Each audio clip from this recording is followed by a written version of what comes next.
नमस्कार, स्वागत है आपका हमारे खास कार्यक्रम सेहतनामा में। मैं हूं आपके साथ अभितोष सिंह। इस कार्यक्रम में हम आपकी सेहत और उससे जुड़ी तमाम समस्याओं के बारे में बात करते हैं। तो आज हमारे साथ जुड़ रहे हैं जगदलपुर से आयुर्वेद चिकित्सा अधिकारी के मिश्रा, जो कि हमें आयुर्वेद से जुड़े तमाम जो उपचार है वो बताएंगे और इस कोरोना काल में किस तरीके से आयुर्वेद अपना काम कर रहा है सफलतापूर्वक, उसके बारे में भी जानकारी देंगे। तो हमारे साथ के मिश्रा जी जुड़े हुए हैं। सर, बहुत बहुत स्वागत है आपका हमारे इस खास कार्यक्रम सेहतनामा में। सर, सबसे पहले मैं आपसे समझना चाहूंगा, चूंकि कोरोना के केसेस फिर से बढ़ने लगे हैं, ऐसे में आयुर्वेद किस तरीके से मदद कर रहा है लोगों की, किस तरीके से लोग अपना इलाज इसके जरिए कर सकते हैं आसानी से? देखिए, कोरोना के लिए कोई स्पेसिफिक मेडिसिन तो है नहीं, अभी तक किसी भी पैथी में नहीं है। हम लोग जो अभी काम कर रहे हैं आयुर्वेद में, वो एंटीऑक्सीडेंट्स को लेकर के कर रहे हैं। चाहे प्रिवेंटिव थेरेपी हम करें या ट्रीटमेंट करें, जैसे पोस्ट वैक्सीनल कॉम्प्लिकेशन के इसमें बहुत ज्यादा केसेस आ रहे हैं, या जिनको एक बार कोरोना हो चुका है उनका ट्रीटमेंट भी हुआ है और ट्रीटमेंट के बाद भी कुछ न कुछ उनको कॉम्प्लिकेशंस हैं, तो ऐसे केसेस में हम उनको आयुर्वेद के जो हमारे एंटीऑक्सीडेंट्स हैं उनका हम इस्तेमाल कर रहे हैं और उससे उनको काफी रिलीफ भी हो रहा है। जी सर, एक चीज मैं ये समझना चाहूंगा कि चूंकि कोविड हो रहा है लोगों को, इसलिए परेशानी बढ़ रही है, लेकिन हम कोविड गाइडलाइन का पालन भी कर रहे हो, लेकिन सर्दी जुकाम अगर हो जा रहा है किसी को, तो हम कैसे अंतर ये पैदा कर पाएंगे, पता लगा पाएंगे कि सर्दी जुकाम या आम सर्दी जुकाम है, खांसी जुकाम है, या फिर ये कोविड से जुड़ा हुआ है? हाँ, इसका सबसे सरल तरीका तो ये है कि अगर हमको स्मेल नहीं आ रही है या टेस्ट नहीं आ रहा है खाने पीने का किसी भी चीज का, तो ये एक सामान्य लक्षण है जिससे हम अनुमान लगा सकते हैं। हालांकि बहुत देरी हो रहा है, जो भी लक्षण आ रहे हैं बहुत वेरी अलग अलग लोग लक्षण बता रहे हैं, तो अंतर करना थोड़ा सा मुश्किल है। लेकिन अगर व्यक्ति कॉशियस है और उसको सर्दी जुकाम हुआ है, साथ में वीकनेस भी उसको अगर है, या पहले से उसको कोई बीमारी है उसमें कोई उसका इजाफा हो जाता है, जैसे दमा का अगर पहले से पेशेंट है वो और उसको कोविड हो जा रहा है, तो कोविड के बाद भी फिर उसका दमा का जो है प्रकोप वो बढ़ जाएगा। इस तरीके से हम इसका अनुमान लगा सकते हैं। बिल्कुल सर, मैं ये समझना चाहूंगा कि अपनी जो दिनचर्या है उसमें हम क्या तब्दीलियां करें, क्या बदलाव करें ताकि हम स्वस्थ रहें, क्योंकि इम्यून सिस्टम की बात बहुत ज्यादा होने लगी, लेकिन इम्यून सिस्टम तो शुरू से ही चलता आया है कि इम्यून सिस्टम को स्ट्रांग करना है, ये कोई नई बात तो है नहीं। हाँ, इम्यून सिस्टम की जहां तक बात है, इम्यून सिस्टम तो मैं पहली आवश्यकता उसी को मानता हूँ, इम्यून सिस्टम हमारा स्ट्रांग हो। और इम्यून सिस्टम को स्ट्रांग करने के लिए लाइफ स्टाइल है, आयुर्वेद में जो इसका जिक्र किया गया है वो लाइफ स्टाइल का है। लाइफ स्टाइल अगर हमारी सही रहती, जीवन शैली जिसको हम कहेंगे, उसमें प्रदूषण भी है, खाना पीना भी है, कब हमको उठना है कब नहीं उठना है, ये सारी की सारी चीजें आ जाती हैं। आयुर्वेद का बहुत ही विशद ये विषय है जीवन शैली को लेकर के। तो अगर हम अपनी जीवन शैली को सुधार लेते हैं तो हमारी इम्यूनिटी भी डेवलप होगी और किसी भी तरीके का वायरल इन्फेक्शन हो या बैक्टीरियल इन्फेक्शन हो, कोई भी इन्फेक्शन हो, उससे हम बच सकते हैं। तो हमारा मुख्य जो फोकस रहता है वो जीवन शैली पर रहता है। बिल्कुल सर, मैं ये समझना चाहूंगा कि खान पान में हम किन चीजों को शामिल करें ताकि हमारी जो दिनचर्या और ज्यादा सुधरे और इम्यून सिस्टम भी हमारा स्ट्रांग हो। जी बिल्कुल, ये खाने पीने की कौन सी चीजें शामिल की जाएं, इससे पहले मैं ये कहना चाहूंगा कि खाने पीने में कौन सी चीजें अवॉइड की जाएं। हाँ। क्योंकि हमारी बहुत बड़ी समस्याएं उन चीजों को लेकर के। मैं सबसे पहले रिफाइंड ऑयल्स को मना करता हूँ। रिफाइंड ऑयल्स नहीं लेने हैं किसी भी स्थिति में। इसके स्थान पर जो भी हमारे वर्जिन ऑयल्स हैं, कितना भी अच्छा तेल है, जैसे ऑलिव ऑयल है, बहुत अच्छा है, लेकिन उसको भी हम अवॉइड कर रहे हैं अगर वो रिफाइंड है तो इस समय मस्टर्ड ऑयल है, कोकोनट ऑयल है, यही केवल दो तेल ऐसे हैं जो कि वर्जिन है, रिफाइंड नहीं। तो सबसे पहली चीज तो ये कि रिफाइंड तेलों का पूरी तरीके से उसको किचन से बाहर निकाला जाए। अगली चीज ये है कि जो सामान्य आहार विहार है हमारा, जो नेचुरल चीजें यानी जो प्राकृतिक चीजें हैं उन्हीं का हम इस्तेमाल करें, देशी तरीके से बनी हुई चीजें, फास्ट फूड हो गया, जंक फूड हो गया, ये सारी की सारी चीजें हमारे शरीर में इनका क्या होता है कि जब इस तरीके की चीजें हम इस्तेमाल करते हैं तो फ्री रेडिकल्स हमारे शरीर में बढ़ते हैं, और फ्री रेडिकल वो चीज होती है जो कि हमारे पूरे सिस्टम को डैमेज करता है। कोई भी चीज ऐसी नहीं है, यानी सिंपल सेल्स से लेकर के हमारे डीएनए तक को वो डिस्टर्ब करने वाली चीज होती है। तो बहुत सारी बीमारियों को तो हम आमंत्रित करते हैं रिफाइंड तेल इस्तेमाल करके या जंक फूड इस्तेमाल करके, ड्रिंक करके। ये सारी की सारी अप्राकृतिक चीजें हैं। यदि इन चीजों को हम छोड़ दें, इसके बाद में जो भी कुछ एक सामान्य शब्द में अगर कहा जाए, सामान्य लाइन में, तो ये कि जो ग्रामीण खाना पीना था, ग्रामीण तरीके से बनाया हुआ, और उनके खाने पीने में जो भी चीजें शामिल हैं उनको अगर हम स्वीकार कर लेते हैं और फिर से हम अपनी प्रैक्टिस में डाल लेते हैं, तो हम बहुत सारी बीमारियों से बच जाएंगे। बिल्कुल, बहुत सारी हम बीमारियों से बच सकते हैं। सर, एक चीज मैं ये समझना चाहूंगा कि यहाँ पर गला सबसे पहले खराब होता है इस मौसम में, तो सर्दी जुकाम से बचने के लिए हम जो घरेलू उपाय होते हैं हम क्या अपनाएं कि किन चीजों से हमारा गला ठीक रहे, हम सर्दी जुकाम से बच सकते हैं? जी हाँ, ये मैंने अभी एंटीऑक्सीडेंट का जिक्र किया था आपसे। तो एंटीऑक्सीडेंट में ये एंटीवायरल भी है, इनकी प्रॉपर्टीज एंटीवायरल भी है, और यही चीजें हम सर्दी जुकाम में भी इस्तेमाल करवा रहे हैं लोगों को। और रिस्पायरेटरी सिस्टम से संबंधित जो भी बीमारियां हैं उसमें सबसे पहले तो आता है सौंठ, दालचीनी, काली मिर्च और स्टार एनिस। इन चीजों को समान मात्रा में लेकर के इनका हम मिक्सर बनाते हैं, और मिक्सर बनाने ये मिश्रण बना लिया जाता है। और मिश्रण बना लेने के बाद में 1-1 ग्राम सुबह शाम इसका शहद के साथ में, या शहद नहीं है तो खाली गर्म पानी से इसका इस्तेमाल करते हैं। बिल्कुल। तो गले से संबंधित जो भी गले में खराश हो या कॉमन कोल्ड की वजह से जो भी परेशानियां हो रही, तो उसमें रिलीफ मिलती है इससे। बिल्कुल बिल्कुल। सर, गर्म पानी का अचानक बहुत ज्यादा उपयोग बढ़ा, और लोग, सिर्फ सर्दियों की बात नहीं है, गर्मी के मौसम में भी गुनगुना पानी पी रहे हैं, गर्म पानी पी रहे हैं। सर, ये कितना फायदेमंद है, मैं ये समझना आपसे चाहूंगा। हाँ, गर्म पानी निश्चित तौर से फायदेमंद है। इसलिए फायदेमंद है कि ये लोग व्यवहार में देखा गया है कि जब भी कभी हम ठंडा पानी पी लेते हैं, फ्रिज का पानी पी लेते हैं या आइसक्रीम खा लेते हैं, तो निश्चित तौर से गला खराब होता है हमारा। ये तो सामान्य व्यवहार में देखा गया है। हाँ, अब इसमें बड़ा बीच में आप जो जिस बात की तरफ आपका इशारा है मैं समझ रहा हूँ, बीच में बहुत सारी बातें आ गई कि नहीं गर्म पानी पीना है, फिर दूसरे ने कहा नहीं गर्म पानी से नुकसान होता है, ठंडा पानी पियो। तो ये बड़ा पब्लिक के सामने ये बड़ी ऊहापोह की स्थिति हो गई कि वास्तव में कौन सा पानी हमें पीना चाहिए, ठंडा या गर्म। तो वास्तव में हमें गर्म पानी ही पीने की आवश्यकता है। गुनगुना पानी अगर हम पीते हैं तो थ्रोट से संबंधित जो भी चीजें हैं, जो भी प्रॉब्लम्स हैं या कोई वायरल इन्फेक्शन है, तो उससे बचने में काफी मदद मिलती है। बिल्कुल, ये तो व्यवहार की चीज है, और जो व्यवहार में सही है वही साइंटिफिक है। बिल्कुल, यहाँ व्यवहार की चीज है। एक चीज मैं और समझना चाहूंगा कि इस वक्त देश की अगर हम बात करें तो देश में बहुत सारे ऐसे लोग हैं जो किसी न किसी तरीके से डायबिटीज से पीड़ित हैं, मधुमेह से पीड़ित हैं। सर, इससे बचाव के क्या उपाय हैं कि ये ना हो, क्योंकि ये आनुवंशिक भी हो सकता है, फैमिली में अगर किसी को है तो ज्यादा चांसेस रहते हैं कि किसी और को भी हो। बिल्कुल, ये एक्चुअली आज का जो विषय था वो डायबिटीज ही था। जी जी। और वास्तव में शुरुआत में जो मैंने कह दिया कि हम अपनी जीवन शैली को सुधार लें। जी, अगर जीवन शैली को सुधार लेते हैं तो डायबिटीज और कैंसर, इन सारी चीजों से हम बच सकते हैं। हाँ। इसमें सबसे बड़ा जो रिस्ट्रिक्शन है जिसको हम अवॉइड करने के लिए बोलते हैं लोगों को, वो है रिफाइंड तेल। उसको आपने अगर फ्रेंच पैराडॉक्स का नाम सुना हो या उसके बारे में पढ़ा हो, तो आपको ये पता चलेगा कि वहाँ जो जर्मनी का खाना पीना है वही फ्रांस का भी खाना पीना है, लेकिन उनकी शैली बिल्कुल अलग है। तो जो लोग हृदय रोग से या डायबिटीज से पीड़ित जर्मनी में हो जाते हैं, फ्रांस में लोग नहीं होते हैं, जबकि वो लोग भी लगभग उसी तरीके का खाना खाते हैं। ये फ्रेंच पैराडॉक्स के नाम से है।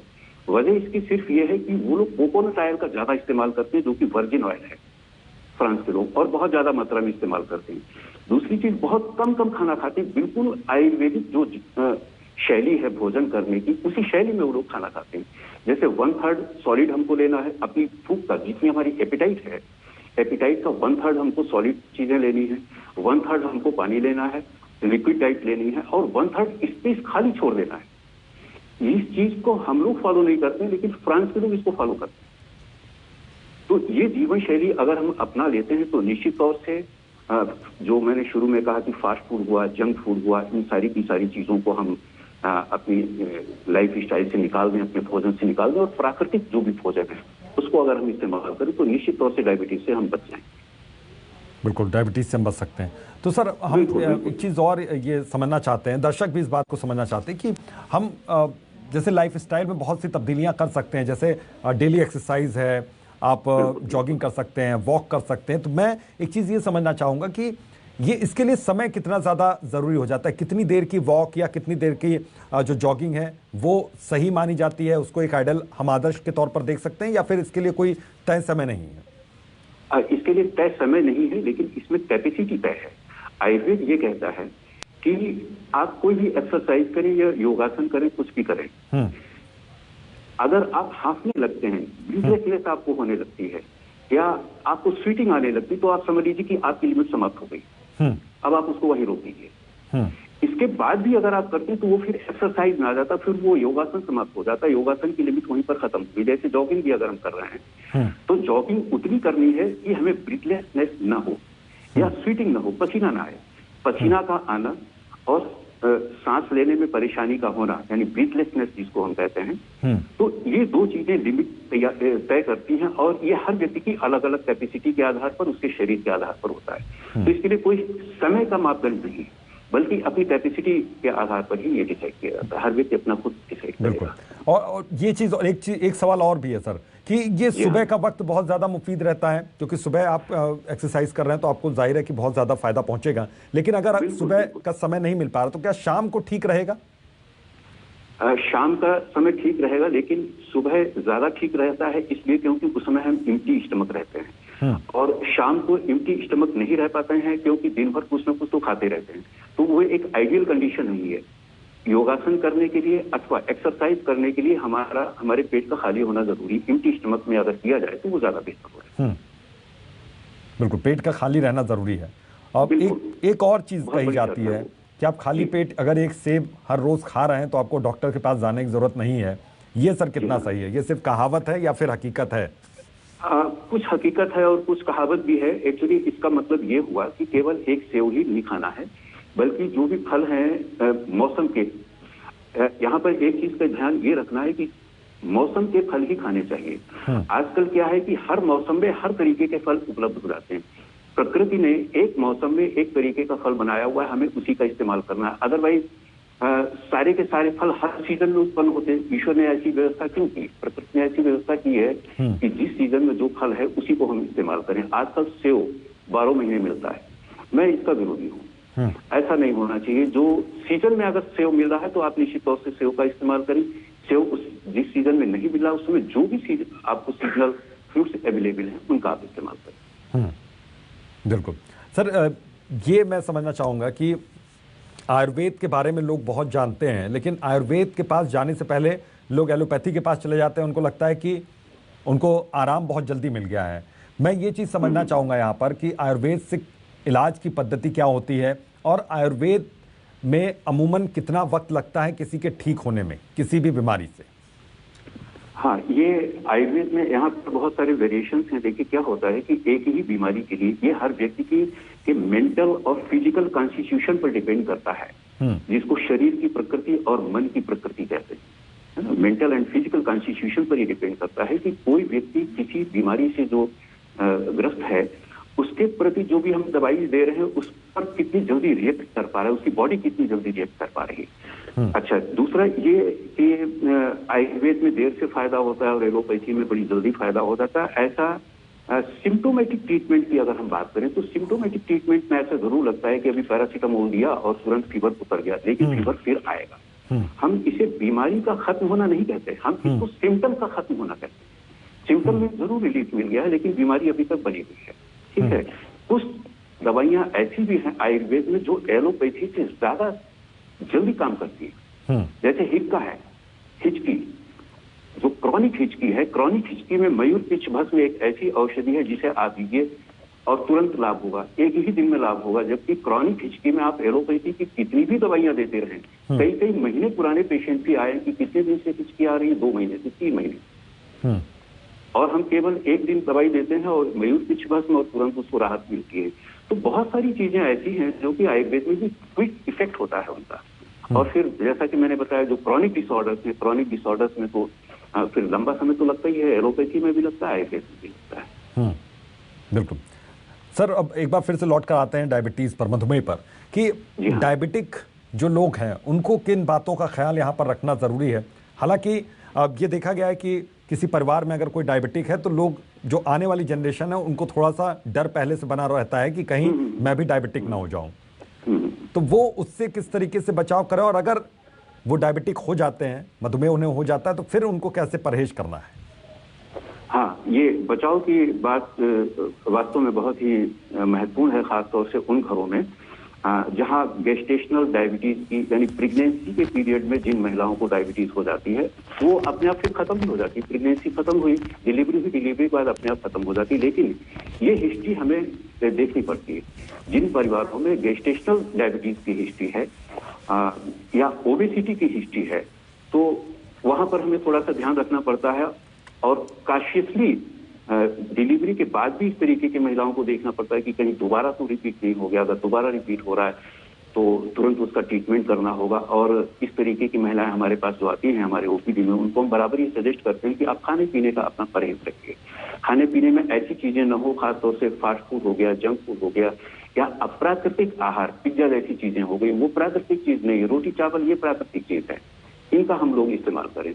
तो हम बराबर ये खाने पीने के लिए एडवाइस करते हैं उनको कि आप इस तरीके से परहेज करें। प्लस थोड़ी बहुत एक्सरसाइज जरूर होती रहनी चाहिए, ये बहुत ही आवश्यक है। क्योंकि अगर ओबेसिटी, हम खाते तो खूब हैं लेकिन हम एक्सरसाइज नहीं करते, फैट, एक्स्ट्रा जो फैट है वो बर्न नहीं होता है, तो हम ओबेसिटी के शिकार होंगे। ओबेसिटी के शिकार होंगे तो अंततः हमारी बीटा सेल्स डैमेज होगी पैंक्रियाज की, और फिर हम डायबिटीज के शिकार होंगे। तो खाना पीना प्लस एक्सरसाइज, ये दो चीजें बहुत इंपॉर्टेंट है। ऐसे लोगों के लिए हम लोग बराबर ये एडवाइस करते हैं। बिल्कुल, खाना पीना बहुत ज़्यादा इंपॉर्टेंट है और दिनचर्या आपकी बहुत ज़्यादा इंपॉर्टेंट है। सर एक चीज़ और मैं ये समझना चाहूँ, क्योंकि अब आजकल बहुत छोटे बच्चों में भी डायबिटीज़ के कुछ सिम्टम्स मिलने लगे हैं, हालांकि बहुत ज़्यादा नहीं है लेकिन कुछ बच्चों में आने लगे, इसके पीछे क्या वजह रहती है? हाँ, बच्चों में जो डायबिटीज आ रही है, देखिए डायबिटीज के जो कारण हैं, अभी रिसेंटली जो पिछले कुछ वर्षों में रिसर्च हुई है उसमें एक वायरस है, वायरस की वजह से भी होता है। कोक्सेकी वायरस है, एक कोक्सेकी 1 नाम है उसका, उस वायरस की वजह से भी डायबिटीज होती है। और खाने पीने में जो हमारी बहुत सारी चीजें आ रही हैं, एक चीज जिसकी तरफ हम लोग प्राय ध्यान नहीं दे रहे हैं कि जो हम लोग पेस्टिसाइड का इस्तेमाल कर रहे हैं फसलों में, जो इनडिस्क्रिमिनेटली हम फर्टिलाइजर्स का इस्तेमाल कर रहे हैं, ये सारी की सारी चीजें अंततः उन फलों में या उन फसलों में, गेहूं है, अनाज, जो भी अनाज हैं या फल हैं, सब्जियां हैं, उनके माध्यम से ये सारा टॉक्सिक सब्सटेंस ये हमारे शरीर में जा रहा है, बच्चों के पेट में भी जा रहा है। अच्छा, ये बड़ी अच्छी बात आपने उठाई, मुझे भी याद आ गया कि जो देशी गाय नहीं है, ठीक है ना, जो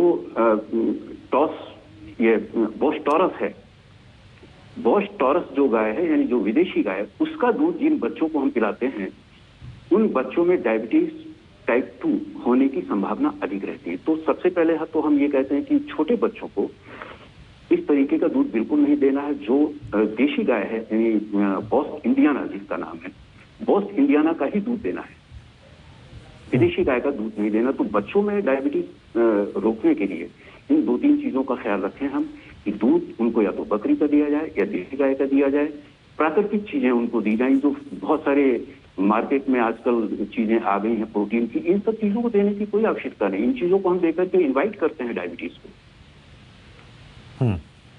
बिल्कुल। तो लेकिन सर मजबूरी होती है, जो शहरी परिवेश में बच्चे जो पल बढ़ रहे हैं उनके सामने बड़ी मजबूरी होती है कि उनको पैकेट्स के ही दूध मिल पाते हैं, और पनीर मिल पाता है तो वो भी पैकेट्स का मिला। अगर खुला पनीर मिला तो उसकी कितनी शुद्धता है इसकी कोई गारंटी नहीं है। तो उनके खान पान में हम किन चीज़ों को कैसे शामिल करें? हाँ, उनके खान पान में शामिल करने की एक तो चीज ये है कि आजकल तो मैं दिल्ली की भी बात कर रहा हूँ, नोएडा में भी दूध मिलने लगा है। भले ही वो 200 रुपए लीटर मिल रहा है या 300 रुपए लीटर मिल रहा है, लेकिन दूध अवेलेबल है देशी गाय का, पहली चीज। लेकिन इसमें एक चीज आ जाती है कि हर कोई इतना अफोर्ड नहीं कर सकता, हर कोई इतना पैसा खर्च नहीं कर सकता। तो हम इतना तो कम से कम कर सकते हैं कि बकरी का दूध हम इस्तेमाल कर लें। अगर गाय का दूध नहीं मिल रहा है, बकरी भी ठीक है, विदेशी गाय की अपेक्षा बकरी भी ठीक है। ये भी नहीं हो पाता है तो कम से कम इतना तो हो सकता है कि दलिया है, दलिया का हम लोग इस्तेमाल करें, मूंग की दाल है उसका इस्तेमाल करें, बजाय इसके कि हम प्रोटीन एडिशनल प्रोटीन हम बाहर से लें जो फैक्ट्री से तैयार होकर के आ रही है, उसकी अपेक्षा जो देशी प्रोटीन है उसका हम क्यों नहीं इस्तेमाल करें? देशी दलिया आप बनाइए, घर में बनाइए, गेहूं का, जौ का, इस तरीके की चीजें ही बच्चों को दी जानी चाहिए। जी बिल्कुल, ये बच्चों को देना चाहिए। बिल्कुल, घर में दलिया बनाइए, उसको दीजिए। घर में सोयाबीन है, बहुत सारे अनाज हैं, उनका अनाज को आजकल हर सभी घरों में मिक्सर है, ग्राइंडर है, उसमें आप बना सकते हैं घर में, बहुत ईजी बन सकता है और सस्ता भी पड़ेगा, बहुत सस्ता पड़ेगा मार्केट की अपेक्षा। बिल्कुल सर, मैं एक चीज और ये समझना चाहूंगा यहाँ पर कि लोगों को समझ नहीं आता है कि वो डायबिटीज उनको है या नहीं है, इसके सिम्टम्स किस तरीके से दिखने शुरू होंगे और किस उम्र के बाद यहाँ पर ज्यादा ख्याल रखना शुरू करते हैं कोई भी अपना? अब फिलहाल तो मुझे ऐसा लग रहा है कि अभी छोटे बच्चों को देख करके तो कि अब हमें शुरू से ही काशियत रहना चाहिए पेशेंट के प्रति। और इसमें इसको साइलेंट किलर, डायबिटीज को साइलेंट किलर माना जाता है। ये दबे पांव आता है, हमें पता नहीं चलता। कई बार तो ये होता है कि हम इन्वेस्टिगेशन पेशेंट का करवाते हैं किसी दूसरी चीज के लिए, और पता चलता है कि इन्वेस्टिगेशन जब पूरी ब्लड की रिपोर्ट आती है तो पता चला इसको डायबिटीज भी है। पेशेंट कोई लक्षण बता ही नहीं रहा है, या बता रहा है तो जब हम उससे पूछते हैं बाद में कि तुम्हें इस तरीके की कोई परेशानी नहीं हो रही, जैसे प्यास का लगना, भूख का अधिक लगना, खाना खाने के बाद भी थकावट का लगना, नहीं हमें तो कुछ भी नहीं लग रहा है। पेशेंट ये बोलता है, अच्छा कुछ भी लगता है तुमसे, खुजली हो रही है शरीर में? हाँ, खुजली तो होती है, रात में खुजली होती है। तो इस तरीके के हर व्यक्ति में अलग अलग तरीके के लक्षण आते हैं। तो अगर किसी ने बता दिया नहीं हमें नॉक्टर्नल ईचिंग होती है, बाकी तो हमें कोई दिक्कत नहीं, तो हम फिर जाते हैं, हमको ये संदेह होता है कि हो सकता है इसको डायबिटीज हो, तो हम डायबिटीज का जब टेस्ट करवाते हैं तो ब्लड शुगर में आता है कि हाँ ये पॉजिटिव। बिल्कुल, यानी कि सिम्टम्स बहुत ज्यादा पता नहीं चल पाते हैं, सिम्टम्स बहुत ज्यादा पता नहीं चल पाते हैं, और ये अवेयरनेस की आवश्यकता है कि ये चीजें हम लोगों को बताएं। भूख, प्यास और खुजली, देखने में कोई भी समस्या हो जैसे ब्लड विजन है, इस तरीके की कोई भी अगर समस्या आती है तो आप कृपया डॉक्टर से संपर्क करें। ये हम अवेयर कर रहे हैं यहाँ लोगों को, और ये और भी लोगों को अवेयर करना चाहिए पब्लिक। बिल्कुल। अब इसके साथ ही उपेक्षा न की जाए। बिल्कुल, इसके साथ ही बहुत से दर्शक ये भी जानना चाहते हैं कि चीनी यानी कि शक्कर और नमक वो कितना खतरनाक सेहत के लिए हो सकता है, और सेहतमंद बने रहने के लिए क्या इससे दूरी बनाना सही रहेगा, ठीक रहेगा? आप देखिए, यहाँ पर बहुत सारी बातें और बहुत सारी कंट्रोवर्सी सामने आई हैं। चीनी के लिए तो हम ये कहना चाहेंगे कि प्राकृतिक तौर से गुड़ हमारे लिए सबसे मुफीद है। शुगर को तो व्हाइट पॉइजन कहा जाता है, बहुत पहले से लोग कह रहे हैं कि ये व्हाइट पॉइजन है, ओबेसिटी वगैरह बढ़ाने के लिए यही जिम्मेदार है। तो शुगर को तो मैं अवॉइड करना चाहूंगा। मीठा ही लेना है तो शुगर की अपेक्षा देशी गुड़ है उसका इस्तेमाल किया जाए। नमक की जहां तक बात है, नमक बहुत कम मात्रा में लिया जाए, और सेंधा नमक जो उपवास में लिया जाता है, वो व्रत करने में जो लोग इस्तेमाल करते हैं सेंधा नमक, उसका इस्तेमाल किया जाए तो ज्यादा बेहतर होगा। देखिए क्या होता है कि हमारे शरीर को जितने साल्ट की आवश्यकता है, जितने सोडियम क्लोराइड की आवश्यकता है, उतना हमको सब्जियों से मिल जाता है, अनाजों से मिल जाता है। प्रकृति ने उतना मिनरल ऑलरेडी उसमें डाल रखा है। हम बहुत सारे अनाज खाते हैं, बहुत सारी सब्जियां खाते हैं, दाल खाते हैं, उसमें ऑलरेडी है, प्रकृति ने उसमें व्यवस्था की हुई है। अतिरिक्त जो हम नमक ऐड करते हैं अपने दाल में, सब्जी में डालते हैं, वो हमारे टेस्ट के लिए है, उसका हमारे स्वास्थ्य से कोई संबंध नहीं है। तो अगर हम इस तरीके से कर सके तो बड़ा अच्छा है, और अगर नहीं कर सकते तो स्वाद के लिए ही अगर नमक चाहिए तो बहुत कम मात्रा में इस्तेमाल किया जाए, और सेंधा नमक का ज्यादा इस्तेमाल किया जाए, सेंधा नमक का ज्यादा इस्तेमाल किया जाए। बिल्कुल, यहाँ अमूमन देखा जाता है कि चीनी बहुत ज़्यादा। अच्छा, एक चीज़ और मैं समझना चाहूँगा सर, चीनी की चूंकि यहाँ पर बात हो रही, तो जो एक शुगर फ्री मार्केट में आजकल आता है, तो वो कितना सही रहता है, क्या ठीक रहता है, या फिर सिर्फ मार्केटिंग के लिए शुगर फ्री नाम से उसको बेच दिया जा रहा है, लोग अपने चाय में या कॉफ़ी मिलाकर उसको पी रहे हैं, उनको लग रहा है कि वो शुगर नहीं ले रहा है? जी हाँ, ये जरूर है। अब वो देखिए, इसमें जैसे स्टीविया है, स्टीविया से अगर उन्होंने बनाया हुआ है, स्टीविया जड़ी बूटी है, और स्टीविया की लीफ से अगर उन्होंने शुगर फ्री बनाया हुआ है तब तो ठीक है। लेकिन उसके अलावा अगर कोई केमिकल वो यूज कर रहे हैं जो कि मीठा है, और मीठा होने के साथ साथ में जैसे सैक्रीन है,